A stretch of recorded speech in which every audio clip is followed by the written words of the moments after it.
I was already awake when Eliza's first call came through at 6:42 a.m. Sleep had abandoned me hours ago, leaving me to watch dawn break over the city from my apartment window, coffee growing cold between my palms. Her name flashed on my screen like a warning sign, one I'd been expecting. I let it ring. Some wounds cut too deep for words, and what my sister had done wasn't something a simple conversation could fix. Not after last night's dinner, where she'd slid that forged letter across the table with such casual cruelty, her wedding ring catching the light as her perfectly manicured finger tapped against our parents' falsified signatures. Mom and Dad picked me. The memory of her voice, triumphant, entitled, made something twist painfully in my chest. The phone buzzed again. And again. And again. It's strange how betrayal feels like hunger, hollow and persistent, demanding to be fed. Our parents never played favorites. That wasn't who they were. Dad, with his calloused hands and quiet wisdom, had taught us both to bait fishing hooks off the weathered dock that stretched into Lake Mitchell's clear waters. Mom had sewn our names with identical care into Christmas stockings that hung from the stone fireplace every December for 37 years. The lake house wasn't just real estate. It was the heartbeat of our family, a place where even Eliza and I, with our complicated history, had once built sandcastles side by side and caught fireflies in mason jars as the summer sun slipped beneath the pines. "You never even visit anymore," I'd told her after the funeral, my grief still raw and bleeding. "You haven't spent more than 2 nights there in 8 years. "That's not the point, Jamie," she'd snapped back. "It's about what's fair. But nothing about death feels fair. Nothing about watching our father's steady hands grow still or our mother's bright mind fade to confused whispers. Nothing about Eliza's sudden hunger for their legacy." My coffee had gone completely cold by the time Rachel called. "She's been served," my lawyer's voice carried a rare note of satisfaction. Rachel wasn't just my attorney, she'd been my roommate sophomore year of college, had held my hand at Dad's funeral. She understood what was at stake. And? Absolute meltdown. Her lawyers already called twice demanding we withdraw everything. The fraud investigation has Daniel particularly spooked. I moved to the window, pressing my forehead against the cool glass. 3 stories below, the city was waking up, delivery trucks rumbling past, early commuters clutching travel mugs, a woman walking a spotted dog that bounced more than it walked. Did I go too far? I asked quietly. Rachel's silence stretched for several heartbeats. "They tried to steal your birthright, Jamie. They forged your dead parents' signatures. They manipulated property records. If anything, we've been restrained." I closed my eyes, seeing Mom's face the summer she taught me to swim, patient, encouraging, refusing to let me give up. Eliza texted next, "We need to talk right now. This is insane. You're destroying our family." Our family. As if she hadn't been the one with the fraudulent property survey. As if she hadn't created a shell company with her husband specifically to seize the lakefront portion of our inheritance. As if she hadn't sat across from me last night, smirking over expensive wine while sliding a $5 bill toward me like some kind of sick joke. "It's a generous offer," she'd said, her voice honey-sweet with false sincerity. "Considering the circumstances." "What circumstances?" I'd asked. Mom and Dad wanted someone who would use the property, not just visit it occasionally to wallow in nostalgia. Someone building a future, not clinging to the past. Her hand had drifted to her stomach, a calculated gesture to remind me of her 3-month pregnancy, the grandchild our parents never got to know about. I'd felt something shift inside me then, not just anger but a profound sadness for what we'd become. The 6th time Eliza called, I finally answered. "What did you do?" Her voice was raw, shredded around the edges. I moved to my couch, sinking into its familiar embrace. "Exactly what I warned you I would do last night. You said read the deed closer. Not, I'm launching a fraud investigation that could send us to jail. Actually, it could just be Daniel going to jail," I corrected her. "The county records show he was the one who submitted the falsified survey documents. Though I imagine they'll want to question you about Mom's forged signature on that convenient letter." Her breathing hitched, that same little catch she'd had since childhood when trying not to cry. For a moment, I was 9 years old again, helping 12-year-old Eliza climb down from the oak tree she'd impulsively scaled before realizing heights terrified her. "Jamie, please," she whispered. "Please stop this. You don't understand what's at stake." "Then explain it to me," I said. "No more lies. No more manipulation. Just tell me the truth, Eliza." The silence stretched between us, filled with 3 decades of complicated history. "Daniel's business is failing," she finally said, each word sounding physically painful.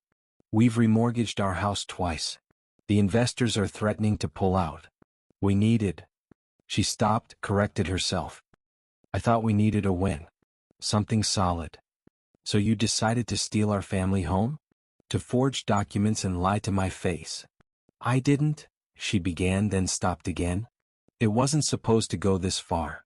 Daniel said we just needed to adjust the property line a little to make the waterfront lot more attractive to investors. But then you fought back and everything just escalated." I reached for the framed photo on my end table. Mom and Dad on the lake house dock, arms around each other, sunset painting everything in warm gold. Dad's fishing hat was pulled low, but you could still see his smile. Mom's hair was blowing across her face, caught in a moment of imperfect perfection. "You could have just asked for help," I said softly. Her laugh was bitter, brittle. "Asked my little brother for financial help? The schoolteacher? What could you possibly offer?" The dismissal stung, but it wasn't surprising. Eliza had always measured worth in dollars and status, a value system I'd never understood or embraced. My 9th-grade English classroom with its paperback novels and student artwork had always seemed like failure to her, though it was where I found my greatest fulfillment. "I have savings," I said simply. "Not enough to save Daniel's company maybe, but enough to help you keep your house while you figure things out." The silence that followed was different, heavier, weighted with realization. "Why would you do that?" she finally asked, genuine confusion in her voice. "After everything?" I studied the photograph again, remembering how Dad had always said that family was the only investment that never depreciated. Mom had embroidered those words onto a pillow that still sat on the lake house's window seat.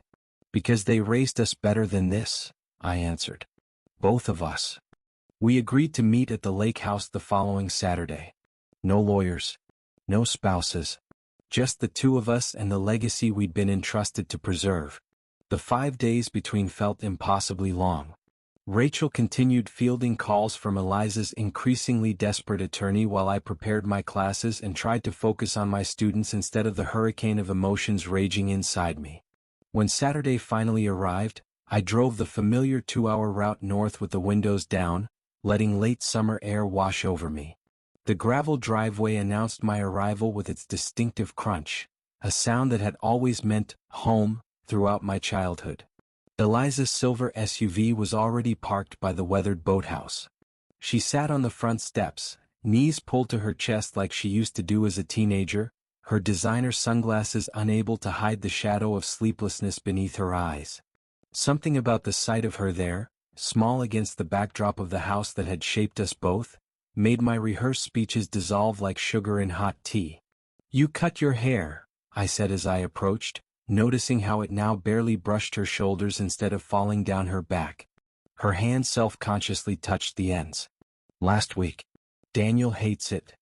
I didn't tell her it suited her, brought out the strength in her jawline, the intelligence in her eyes. Some compliments between us had become impossible, tangled in too much history. "Should we go inside?" I suggested instead. She shook her head. "Not yet. I need to say something first." She removed her sunglasses, and I saw her eyes were red-rimmed, vulnerable in a way I hadn't seen since Mom's funeral. "I've been awful," she said simply. "Not just the past few months. For years. Maybe always." The admission hung between us, unexpected, unadorned. "Why?" I asked, settling beside her on the steps, careful to leave space between us. She stared out at the lake, squinting against the sunlight dancing across its surface. "Because you've always made it look so easy to be good." The word struck me with physical force. "What are you talking about?" "I'm not." "You are," she interrupted. "You always knew exactly who you wanted to be. Teaching kids, living simply, showing up for mom and dad without complaint.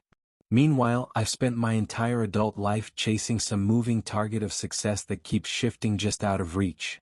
I watched a pair of kayakers glide across the lake's surface, working in perfect synchronicity. It's never been easy, I said quietly. I just chose things that mattered to me instead of things that would impress others. I wanted to impress them, she admitted, her voice small. Mom and Dad. I thought if I could just be successful enough, they'd. She trailed off, unable to finish. They were already proud of you, Eliza. So proud it was actually annoying sometimes. I nudged her shoulder gently. Dad showed your company website to his entire bowling league. Mom kept that magazine article about you in her purse to show random cashiers. A tear slipped down her cheek. I never knew that. We moved to the dock eventually, taking off our shoes to dangle our feet in the cool water like we had as kids. The lake stretched before us, unchanged despite everything else that had shifted in our lives. I'm going to withdraw the fraud allegations, I said after a long comfortable silence. On one condition. She tensed beside me. What condition? That we figure this out together. The lake house, your financial situation, all of it. As family, not adversaries. Eliza stared at her reflection in the water, distorted by gentle ripples. Why would you trust me after what I tried to do? It was a fair question, one I'd asked myself repeatedly over the past week. Because I think Mom and Dad knew exactly what they were doing when they left this place to both of us, I said. They knew we'd have to figure out how to compromise, how to communicate, how to be siblings again instead of just two people who share DNA and childhood memories. She looked up at me, then really looked like she was seeing something new. When did you get so wise? Probably around the time you got so ruthless, I replied with a half smile to soften the words. Her laugh caught us both by surprise, rusty and real. God, we're a mess, aren't we? You with your saint complex and me with my...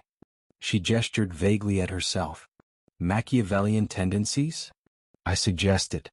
I was going to say ambition, but sure, let's go with that. We fell quiet again, watching a blue heron stalk through the shallows at the lake's edge, its movements precise and patient. What if we kept it? Eliza said suddenly. The lake house. What if we actually figured out how to share it? I thought you needed the money from selling it. She pulled her feet from the water, turning to face me fully. We do need money, but maybe not all at once. Maybe. She hesitated, vulnerability flickering across her face. Maybe you could buy my half over time? And until then we share it properly. You get summers because of your teaching schedule.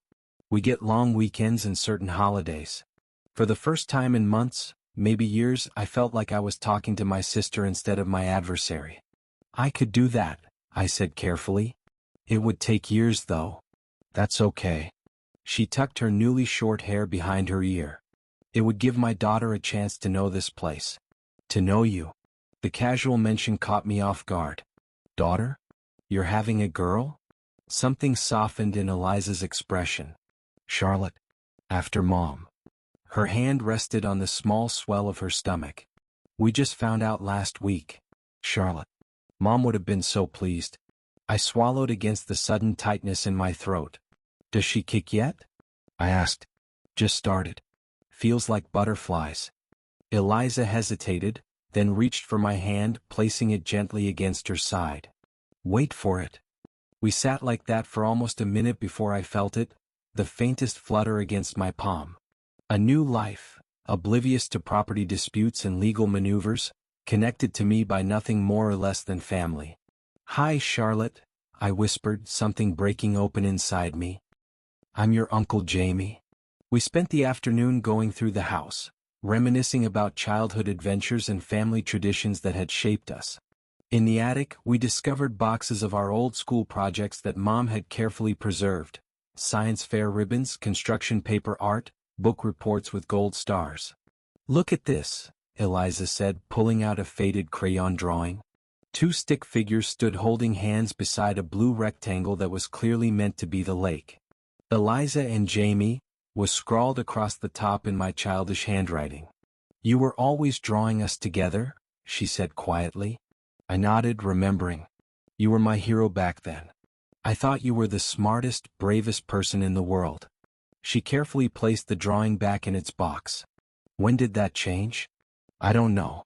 High school maybe? You got so focused on college applications and internships. Started talking about how embarrassing the lake house was compared to your friends' vacation homes. I was an idiot, she said simply. You were finding your way, I corrected her. We both were. Later, sitting on the screened porch with sandwiches we'd thrown together from the sparse contents of the refrigerator, Eliza finally asked the question I'd been waiting for. How did you know? About the property line adjustment and everything? I took my time answering, watching a chipmunk dart across the yard and disappear beneath the old birdbath. Rachel, my lawyer, has a cousin in the county assessor's office. When I mentioned you suddenly wanted the deed in your name for just $5, she got suspicious and asked him to check for any recent filings. Eliza nodded slowly. Smart. I should have known you'd have connections I wasn't aware of. It wasn't about outsmarting you, Eliza. Wasn't it? She challenged, but without heat. A little bit? I smiled reluctantly. Okay, maybe a little bit. But mostly it was about protecting something that matters to me. To us. She set her sandwich down, brushing crumbs from her fingers. Daniel wants me to keep fighting. Says we can't afford to back down now. And what do you want? Her answer came without hesitation. Peace. We walked the property line as the afternoon stretched toward evening. The actual property line, not the falsified one Daniel had tried to establish. Eliza pointed out places where they'd planned to develop once they secured the waterfront. Condos there facing the lake, she said, gesturing toward a clearing where we'd once built snow forts. A private dock with boat slips for residents. Maybe a small clubhouse. I tried to imagine it, the pristine shoreline carved into sellable parcels, strangers occupying spaces where our family history lived in every tree and rock. It would have killed part of me to see that happen, I admitted. She watched a pair of loons floating near the shore. I know. I knew that even while we were planning it. Then why? Because it's easier to destroy something than admit you failed. She kicked at a pine cone, sending it skittering into the underbrush. Daniel's company is beyond saving. He just hasn't accepted it yet. What will you do? She shrugged, but it wasn't dismissive, more like she was trying on a new way of being. Start over. Something smaller, more honest. Maybe here. The sun was beginning its descent when Eliza received a text from Daniel asking when she'd be home. He's panicking, she said, showing me the screen filled with anxious questions about our meeting. He thinks I'm going to agree to something without consulting our lawyer. Aren't you? She slipped the phone back into her pocket without responding. I'm doing what Mom would have done, fixing what's broken instead of fighting over who broke it. We walked back to the house slowly, both reluctant to end this fragile reconnection. We should put everything in writing, I suggested. A formal agreement about the buyout terms, usage schedule, maintenance responsibilities. Always the careful one, she said, but it sounded like admiration rather than criticism. One of us has to be. She stopped at the edge of the yard, twilight softening her features. Thank you for not giving up on me, Jamie. Even when I deserved it. I thought about the calls I'd ignored that morning, the satisfaction I'd felt knowing she was finally facing consequences. How close I'd come to letting anger burn the bridge between us beyond repair. When Eliza left, we hugged. Really hugged, not the perfunctory gesture we'd exchanged at holidays and funerals in recent years. I felt her pregnancy between us, the slight roundness that housed my future niece. I'll have the lawyer draft something next week, I promised. Something fair for everyone. She nodded against my shoulder. I'll talk to Daniel. Make him understand this is the right path forward. Will he? She pulled back, determination settling across her features. The same expression she'd worn when defending me against neighborhood bullies decades ago. He doesn't have a choice. Charlotte deserves to grow up knowing this place, knowing her family history. Knowing you. She squeezed my hand. Some things matter more than money. I watched her drive away, taillights disappearing around the bend where the gravel road met pavement. Then I turned back to the house. Our house now truly shared instead of divided. Inside, I lit the fireplace despite the summer evening's warmth, needing the comfort of its familiar crackle. Above the mantel hung the portrait of our parents on their 30th anniversary. "We're trying," I told them softly. "We're finally trying." Over the next few months, we rebuilt more than a legal agreement. Every other Sunday, Eliza would drive up to the lake house, sometimes with Daniel, often without. We repainted the kitchen together, replaced the rotting boards on the dock, sorted through decades of accumulated possessions to determine what should be kept, donated, or discarded. With each visit, the tension between us eased further. Conversation flowed more naturally. We rediscovered shared memories and inside jokes that had been buried beneath years of competition and misunderstanding. "Remember when Dad tried to teach us to water ski?" Eliza asked one October afternoon as we raked leaves into piles on the lawn. I groaned at the memory. He was so determined, even though neither of us could stay upright for more than 3 seconds. Mom filming the whole disaster from the shore. Until she laughed so hard she dropped the camera in the lake. I finished, grinning. These were the moments we'd almost lost. Not just the memories themselves but the shared experience of remembering them together. Charlotte Elizabeth Reynolds was born on a snowy January morning. I arrived at the hospital with a small stuffed loon, the first gift from her uncle and the lake that would be part of her heritage. Eliza looked exhausted but radiant, cradling the tiny bundle with a mixture of awe and terror I'd never seen on my confident sister's face before. "Want to hold her?" she asked. The weight of my niece in my arms felt simultaneously overwhelming and exactly right. Charlotte squinted up at me with unfocused eyes, her tiny hand wrapping around my finger with surprising strength. "She has Mom's chin," I said, throat tight with emotion. Eliza nodded. "And Dad's ears, poor thing."